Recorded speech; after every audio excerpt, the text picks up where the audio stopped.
And joining me is from the Young Member Committee is Dixon, and welcome, Cara. Hi, thank you for having me. It's a pleasure to have you on the show. Now, tell us a bit about the Young Members Committee and what's it involved and the part it's playing for racing. Okay, so basically a few years ago, the Young Members Committee was designed to really cater to a younger demographic, so between 18 to 30, and get more young people involved in racing, put on events that they would want to go to.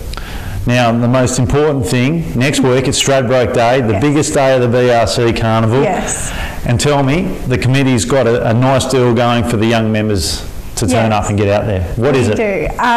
So on Stradbroke Day, if you become a young member, we're actually completely waiving the joining fee. So you just have to pay $220 and you actually get 13 months. So that's right through to the 31st of June 2013. Not only do you get 13 months, it's a great deal, and tell me, there's also the possibility that, that you'll be getting into a horse with the young members. Yes, it's something we're talking about within the committee and trying to get a bit of an idea of who'd be interested in actually buying a young member's horse, so any member has the opportunity to have a share in it. Oh, that's great news, and it's a great way and a great venture by the BRC. Yes. And you can check out young members at brc.com.au. And also, remember, get down to Stradbroke Day, all you young fellas and girls, young lasses and girls between 18 and 30, is that right? Yeah. So I just squeeze out just a little bit. But never mind, that's great. That's a great initiative by the BRC. So get down there on Stradbroke Day, come and see Cara and all the other young members there in the tent. And they'll be happy to have you there and be more than welcoming for your support. So now we're going to go to an interview with Cara's dad, Kevin Dixon, who's the chairman of Racing Queensland.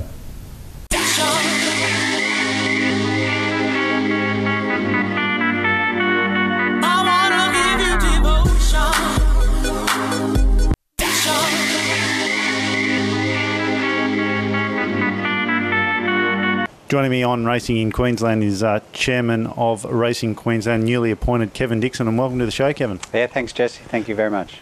Now, how's the transition to the new position been? Oh, it's been fairly challenging, Jesse. You know, I've had a lot of people who I didn't know had my phone number who've called me up, and plenty of free advice. So, you know, all of those things are helpful. Now, with the free advice you've been getting, has it helped you in the new position at all? Yeah, I think so. I mean, it's you know, it's one of those jobs where while it's time consuming to hear everybody's views, you do the job a whole lot better when you do hear those views. So I'm enthusiastic to do that, notwithstanding that it takes a fair amount of time. I'd like to ask you about the situation of owners and trainers. Anecdotally, owners are dropping out in droves. On the Gold Coast, for example, the number of horses in work has dropped from 700 to 300 approximately.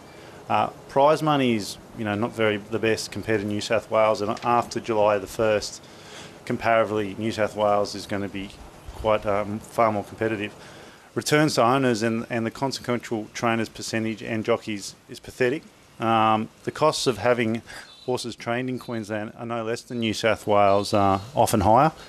What incentive is there for an owner to have a horse trained and race in Queensland when the costs are higher and the prize money lower than New South Wales? That's a very good question, Jesse. It's one that's partly driven by the financial times we're in. There's no evidence to suggest that the number of owners interested in racehorses is decreasing by any significant amount, but certainly the number of horses that each owner might have has dropped significantly. And that's, you know, part of the financial times. You know, you shop less, you buy less cars, you buy less horses, you're interested in less things. So some of that will correct as the financial times correct. But notwithstanding that, we do have a significant challenge in terms of return to owners through the mechanism of prize money. You know, we run the risk of being left behind in terms of the prize money in the southern states. We will get some emotional carriage from people who want to race horses and race them here in Queensland and be able to go to the races, but we can't rely on that. So we are going to have to find ways to get prize money levels up to the extent we can, so that they are, you know, maybe not the equivalent of down south, but certainly close enough that it stops people thinking about going there. Now, I'd like to start with workers' compensation and track fees. When discussing Trevor Bailey's move from the Gold Coast to Newcastle, Grant Morgan made the comment that workers' compensation costs were about 40,000 less per year in New South Wales for a medium-sized stable. And track fees at Rosehill and Flemington were less than the Gold Coast. I mean, how does Racing Queensland plan to reduce these costs? The cost of workers' compensation is a very difficult one. In workers' compensation in Queensland, using the legislation that's here and work cover, they've assessed our industry as quite a dangerous one, as you might suspect. And because we have less people in that pool, and those people in that pool are far more hands-on than they are in other states in terms of the majority. So 100% of the people or thereabouts in Queensland will have close contact with a horse and close contact with risk, whereas that number in New South Wales and Victoria is a lot less. So the risk is not as spread, so that's what causes the higher premium. That's the woe story. How to fix it is a different thing. And you know, I am talking to the relevant authorities and the insurance companies and so forth. I can't see any light in that tunnel at the moment, but you know, we'll continue on and see whether we can do it through either segregating certain jobs or taking different providers of insurance. But we have to get there. In terms of track fees, I have a lot of sympathy with club world, as you might expect, and I know how tough those clubs have been doing it. They've been in a situation where they have to raise the revenue any way they can, and track fees has been one of those. We have to basically break the model by which clubs get compensated, and then we have to put it back together in a more sensible way. And that's going to have a lot of implications in terms of the cost impost that we impose on clubs. You know, asking them to open and run races on unprofitable days, that increases track fees. Asking them to provide services and products that the industry should be providing, that increases track fees. So, you know, I just think that the model that we had was a great idea when it was thought of, but it now needs to be, you know, it don't fix it if it's not broken. Well, it is broken, so we're going to have to fix it. Now for the elephant in the room. Prize money levels have barely moved in 10 years, with QTers very selective and effectively a sideshow. What plans does Racing Queensland have to increase prize money levels? Well, we've got 3 or 4 different attacks there, Jesse. One is we just have to get more revenue in the door. You know, that there's nothing wrong with the prize money that $50 million a year wouldn't fix. So we need to look at our wagering returns. We look at who's paying what. Is everybody paying their fair share? I think, you know, anecdotally, everybody knows that there are a number of players in the wagering area who are getting largely a free ride. And so, you know, those days have to come to an end. So we're going to need to get everybody paying their fair share based on the benefit and reward that they're getting from being in this industry. We then have to make sure that we distribute that on the most economical and cost-effective basis for the industry. It's not necessarily about spreading it evenly, it's not necessarily about running more races, but it's about making sure that people who put into this industry get compensated for a fair return for the effort they put in. And that doesn't matter whether it's owners, trainers, jockeys, clubs, bookmakers, whoever. They all put into the industry in various amounts. They all contribute to the wellness of the industry in various amounts, and they should be rewarded commensurate to that. At the moment, they're not. So we have to adjust that, and I believe that once everybody's getting their correct share of the pot, then a lot of these problems will get solved.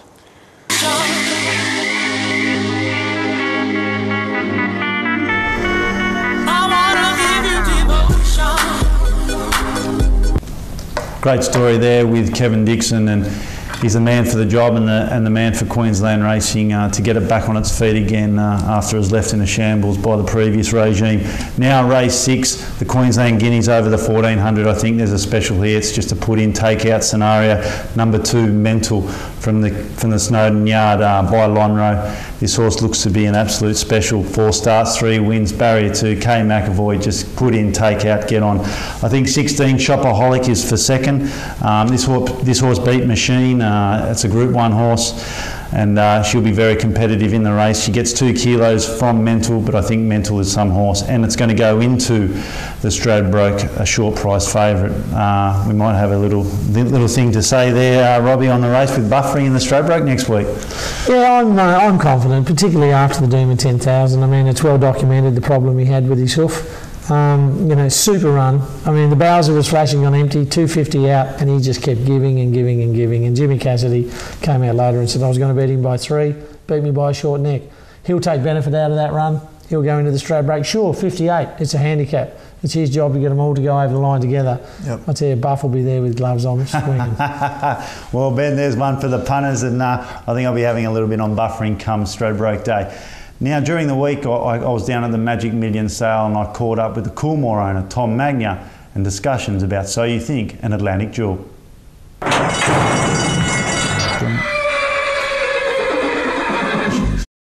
Joining me is Tom Magnier, the owner of Coolmore Australia and Coolmore Island, all the way from Tipperary, and welcome, Tom. Thanks very much, Jack. Great. Now, Tom, you own So You Think and Atlantic Jewel, and how's So You Think coming along? Yeah, he ran in the Tattersalls Gold Cup last night at the Curragh, and he won very impressively. He won around 10 lengths. He was very impressive. We feel that we have him at his best now. And he'll go to Royal Ascot next. He'll either run in the Prince of Wales or the Queen Anne, either one. So listen, it's exciting times ahead, and then he'll probably run the Eclipse, and then he'll have a line of mares waiting for him in the breeding shed in September. Now the big question on everybody's probably mind here is he going to take on Frankel? Hey, listen, we'll try and work out what we're going to do with the horse going forward. We'll line him up So You Think in those races, and if Frankel is in any of those races, listen, it'll be exciting. Well, I'm sure every Aussie will be cheering So You Think to give Frankel a run for his money, and I'm sure he will. Now, another classic mare you've got is Atlantic Jewel. How's she coming along? Listen, she's going back into pre-training next week. Listen, she's as an exciting filly as we've ever owned. She's wonderful. She's great to have. All credit to the Kavanagh team. She's very exciting, and I think she's a filly with a fantastic future, and it's great for Fastnet Rock. Oh, it's not only Fastnet Rock, but it's great for racing, and it's great to have such a good horse around. And her immediate targets? Listen, we'll take her back in, and Mark will see how he wants to go, but probably there's a lot of options there. There's guineas, Cox plates, lots of things like that. So it's very exciting, and we'll decide all. But I'd say they're the likely options. Now the Arabs tend to take their horses out of Australia when they're going really well. How do you see that with Atlantic Jewel and the good horses that you race in this country? Well, when we buy a colt, really you're buying a colt to go race here, race in Europe, to be a dual hemisphere stallion. With a filly like Atlantic Jewel, we've got some great owners involved in the filly. Some of them are in Australia actually. So Australian racing is very, very healthy, great prize money, and this is where we want to race her. We're living here, and we think, listen, if you have a filly like her, this is where you want to be racing her. Now you're here at the sales to buy some mares for So You Think. When you come here to purchase mares for such a potential champion stallion, what do you look for? Listen, So You Think he's obviously by High Chaparral, so we'd be looking for a lot of those mares. Those he can cover Danehill mares. There's a lot of mares that can suit him, but listen, he's got tons of quality. He's a very, very, very good-looking horse, and I think that he's going to throw some great foals. So we're really here this week to try and find some of the really good mares that we can get for him. Now, Fastnet Rock, what's his current service fee? He's standing at 220, including GST. He's full. He was full very quick. A lot of people want to use him. Listen, what he's doing as a stallion is just remarkable. It's these results are bouncing up to Europe where he is at the moment, and some of the best breeders in Europe are breeding to this horse as well. He's probably the best stallion since Danehill we've seen. Oh, there's no doubt about that. Now, is there a chance for him to shuttle? Yeah, he's shuttling. He does his time here in Australia, and then he goes up there. And when he's been up there, we've sent some of the best mares we have to him. Unfortunately this year we lost Monsieur, who's the sire of Camelot, and he's taken a lot of mares from the Monsieur thing, and but we're covering some of the best mares up there with the hope of putting a lot of them into the Ballydoyle operation. Well, Tom, I'll be over in Tipperary in a couple of months, and maybe if I'm over there, I'll catch up and do another interview. Yeah, but sure, listen, we know well that your family tree is there as well. So listen, we'd only be delighted to have you up there. Cheers, Tom. Okay, thank you. And a great interview there with Tom there, and It'll be very interesting to see if So You Think can, if he does meet Frankel, will he beat him? I don't think So You Think's the horse that he was when we saw him here in Australia. I think Frankel will brain him. Rob? Agree, 100%. Do you think Frankel will get 2,000 metres?